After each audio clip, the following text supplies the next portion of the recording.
Hi, very good morning. Very good morning. Telugu రాష్ట్రాల్లోనే కాకుండా ప్రపంచవ్యాప్తంగా ఈరోజు ఈ రంజాన్ పర్వదినాన్ని ఘనంగా జరుపుకుంటున్నటువంటి మా సోదరులందరికీ కూడా మా హృదయపూర్వక రంజాన్ పర్వదిన శుభాకాంక్షలు. మీరు ఇలాంటి అద్భుతమైనటువంటి వేడుకల్ని మరిన్ని జరుపుకోవాలని మనస్ఫూర్తిగా కోరుకుంటున్న మీ బంకీ విక్రమ్.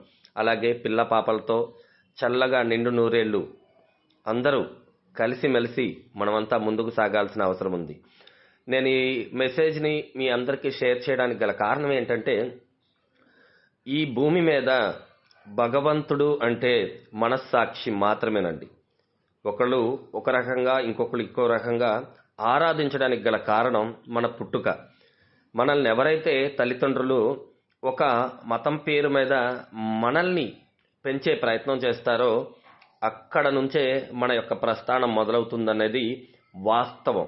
ఈరోజు ఏ ఒక్క కమ్యూనిటీ అయినా కానీ అది మనస్సాక్షి అనే ఒక అద్భుతమైనటువంటి ఆరాధనతో మొదలవుతుంది. ఈరోజు అన్ని రకాల మతాల వాళ్ళకి కూడా ఉండే మనస్సాక్షి సత్ప్రవర్తన. ఈరోజు ఎంతోమంది మిత్రులు నాకున్నారు.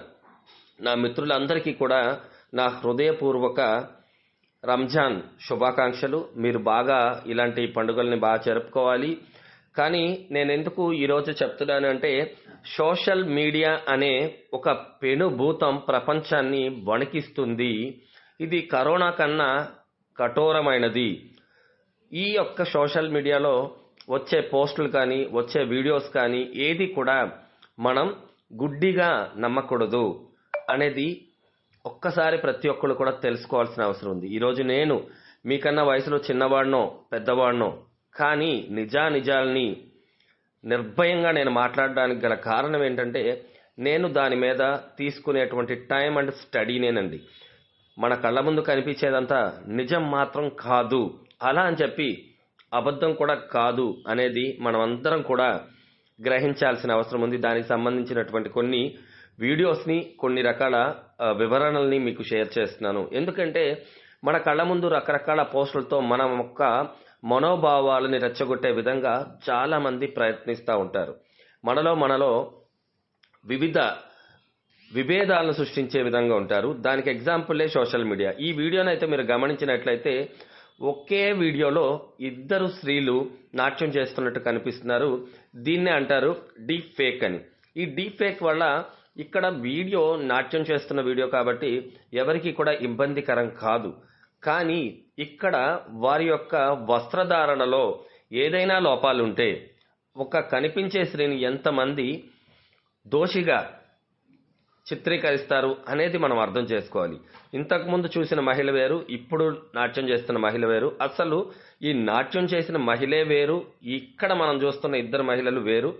అసలు ఏ మాత్రం కూడా మనం గుర్తుపట్టలేని విధంగా వాళ్ళ ఫేస్ని డీఫేక్ చేయడంని మీరు గమనించవచ్చు. సో ఈరోజు టెక్నాలజీని అడ్డు పెట్టుకొని అనేక రకాల దారుణాలు జరుగుతున్నాయి. టెక్నాలజీ పేరు మీద దారుణాలు జరుగుతున్నాయి. కాబట్టి తొందరపాటుగా మీరు దేనికి కూడా స్పందించకండి.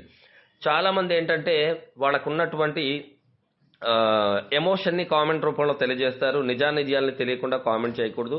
ఎన్విడియా తనకు వచ్చినటువంటి లాభాల నుంచి 25% ఇన్సెంటివ్ ఇవ్వడానికి అయితే ప్రయత్నం చేస్తుంది. చాలా మంచి విషయం అది వాళ్ళ ఎంప్లాయీస్కి. అలాగే ఎలన్ మాస్క్ భారత్ని విజిట్ చేసే అవకాశాలు ఉన్నాయని చెప్తున్నారు. ఆయన ఎప్పుడైనా రావచ్చు. ఎలన్ మాస్క్ గురించి మనకెందుకంటారా? ఎందుకంటే ఆయనకి ఉన్నటువంటి చేదు అనుభవాలు మరొకరికి లేదండి.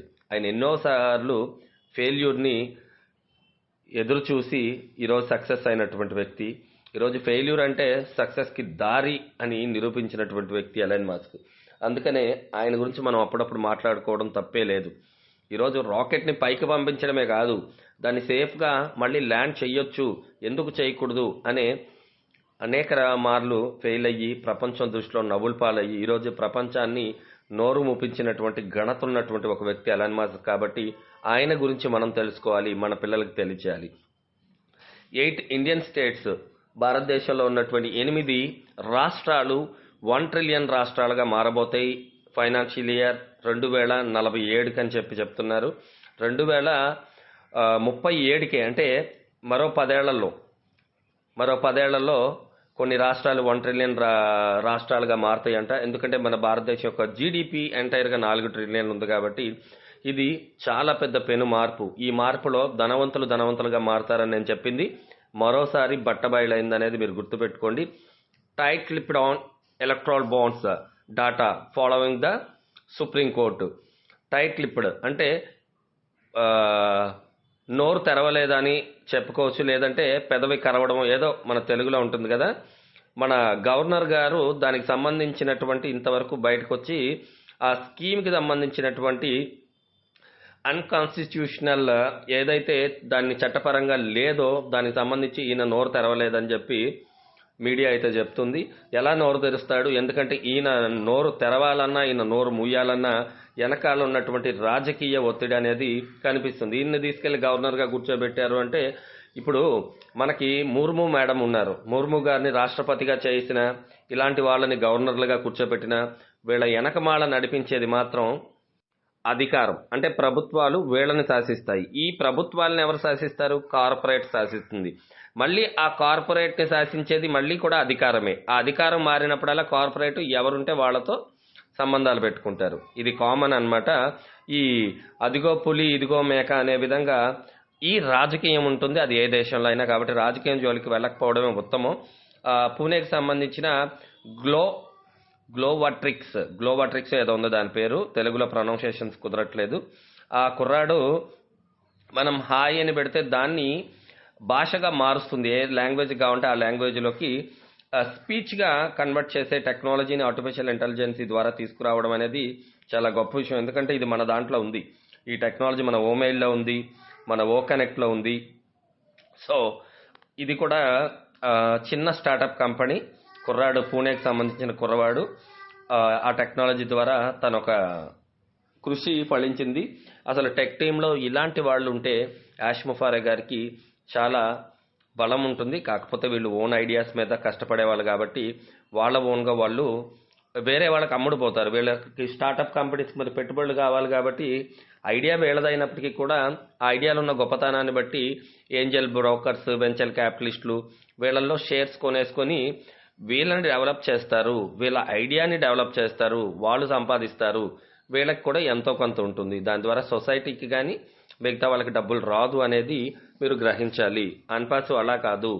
అందరికీ వచ్చిన ప్రతి ఒక్కరికి కూడా ఇన్నైన వాళ్ళని విన్ చేయాలనే ఒక తాపత్రయంతో తీసుకొచ్చిన డిజైన్ మన యొక్క ప్రాజెక్టు. కాబట్టి మనకి అనేక రకాలుగా ఎదురు దెబ్బలు తగులుతున్నాయి. ఈరోజు మనము సెమీ కండక్టర్లు అంటే ఎన్విడియా వచ్చిన తర్వాతే బయటకు వచ్చింది. 545 బిలియన్ల మార్కెట్గా గ్రోత్ని తీసుకొచ్చిందని అయితే చెప్తున్నారు. నాకు ఈ వీడియో అంటే మాత్రం చాలా ఇష్టం అండి. ఈ వీడియోని ఒక్కసారి చూస్తే మనసుకి ఎంతో ప్రశాంతంగా ఉంటుంది. అండ్ మీ అందరూ గుర్తు చేసుకోవాల్సిన విషయం ఏంటి అంటే దురదగుంటాకుని ముట్టుకోవడానికే చాలా ఇష్టపడని మనం తీసుకొచ్చి మూతికి రాసుకుంటామా చెప్పండి. ఈరోజు చాలా మంది దురదగుంటాకులాగా వ్యవహరిస్తున్నారు. అలాంటి వాళ్ళని చూసి సైలెంట్గా ఉండడం తప్ప వాళ్ళతో మనం ఏకీభవించిన వాళ్ళతో మనం వాళ్ళని ఎంకరేజ్ చేసినట్టు మనం ఉన్నా కానీ అది చాలా తప్పు. ఎందుకంటే ఆన్పాసు అనే సంస్థని ఎవరు నిందించినా ఎవరు దూషించినా అలాంటి వాటిలో విక్రమ్ ఉన్నా దయచేసి మీరు వాళ్ళతో కలిసి ప్రయాణం చేయడం అనేది చాలా పెద్ద మిస్టేక్ అవుతుంది. ఎందుకంటే వ్యవస్థ మీద దూషణ అనేది మహాపాతకం. Thank you very much. మరొకసారి మీ అందరికీ కూడా రంజాన్ పర్వదిన శుభాకాంక్షలు మిత్రులందరికీ. Thank you very much. We're in it to win it. Future of internet. ఇదే కదా నీ కథ ముగింపులేనిదై సదా సాగదా. ఇదే కదా నీ కథ ముగింపులేనిదై సదా సాగదా. నీ కంటి రెప్పలంచున మనస్సు నిండి పొంగిన ఓ నీటి బిందువే కదా నువ్వెతుకుతున్న సంపద. ఒక్కొక్క జ్ఞాపకానికి 100 ఏళ్ల ఆయువుందిగా, ఇంకెన్ని ముందువే పదా. మనుష్యులందు నీ కథ మహర్షిలాగా సాగదా.